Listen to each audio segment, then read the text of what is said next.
Hi guys, this is Bobby with Between Two Teeth. Welcome to the Between Two Teeth Comeback Roast Edition. Hopefully you enjoy. I don't know, 7 months preparing for this triumphant professional comeback. You gather an audience that has been patiently waiting for your return, right? Right. And then you just completely sabotage the entire operation by intentionally driving 70 miles per hour into a wall of aggressive California ocean wind. It is honestly mind-boggling. Welcome to the deep dive. Looking through the stack of notes and sources you sent over today, we are doing something a bit different.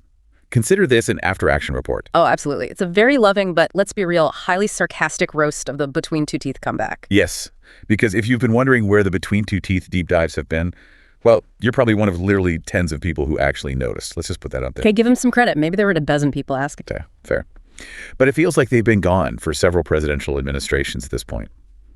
Reading through your notes, it's clear people were starting to wonder if the show had been retired or secretly rebranded or just, lost in the void. Totally. It is a masterclass in how to completely ignore every single best practice of audio production and project management and, basic common sense. All while still somehow capturing an audience. Our mission today is to extract the hilarious, messy reality of Bobby and Steph. These are two jaw surgeons who also somehow decided to become law school classmates, and now they're attempting a relaunch. To understand the sheer chaos of this comeback, you really have to look at the massive, glaring reason for their disappearance in the first place. The worst kept secret in the history of dentistry. Exactly. The big reveal of their return is that Bobby and Steph finally tied the knot. But framing it as a surprise reveal is almost insulting to the audience's intelligence. Okay, let's unpack this. Yeah. Because they treat this marriage like it's a shocking plot twist. But it's basically a movie trailer that gives away the entire film before you even buy a ticket. Right, you already know the ending. You're sitting in the theater thinking, yes, the hero saves the day. You showed me the explosion of the commercial. Dentistry new, periodontics new, oral surgery new. Even the TSA agents checking their bags on their many adventures definitely knew. Yeah, their own podcast feed was practically vibrating with the obviousness of it all. So if everyone already knew, why is this the anchor of their comeback story? What's fascinating here is that they didn't just get married in a basic, boring way. They completely avoided the standard ballroom chicken dinner with chair covers. Oh, for sure. Nothing about how these two operate is standard. The word soft launch gets thrown around a lot in modern relationships, right?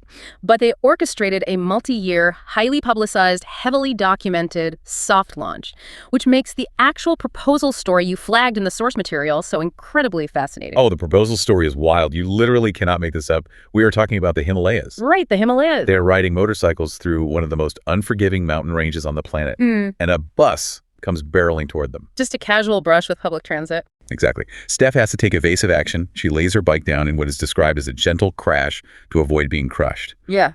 And Bobby decides the immediate aftermath of dodging a Himalayan bus is the absolute perfect moment to pop the question. The psychology of that timing is just incredible. A near-death experience triggers a massive spike in adrenaline and dopamine. Yeah.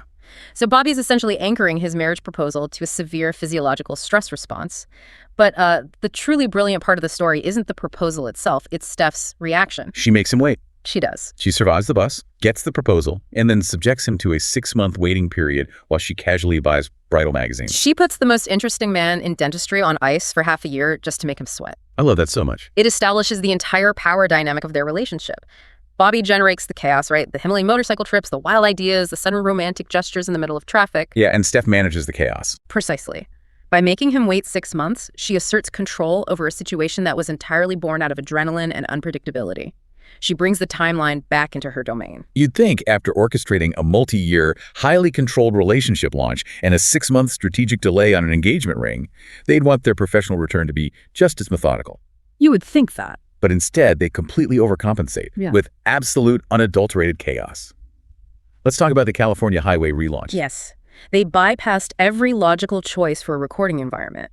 They didn't rent a studio. They didn't sit in a quiet room with sound-dampening panels. They decided to record their grand return while physically riding motorcycles on the Pacific Coast Highway. Battling heavy ocean air, traffic noise, and intense crosswinds, which naturally leads to a technological meltdown of epic proportions. Well, a complete disaster. Bobby's microphone essentially goes on strike. It decides it will only function when it feels emotionally safe, which apparently is not on a motorcycle at 70 miles per hour. Honestly, can you blame the microphone?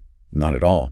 But what blows my mind is the contrast between Bobby's resume and his sheer incompetence at recording audio.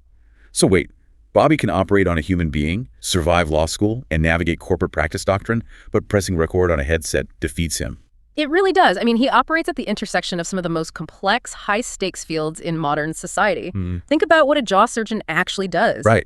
They are navigating millimeters away from critical facial nerves where a single mistake alters a patient's life permanently. And he's in law school. The notes mentioned he can fluently discuss the corporate practice doctrine. Okay, that's probably enough roasting for now. Thanks for listening. Stay tuned.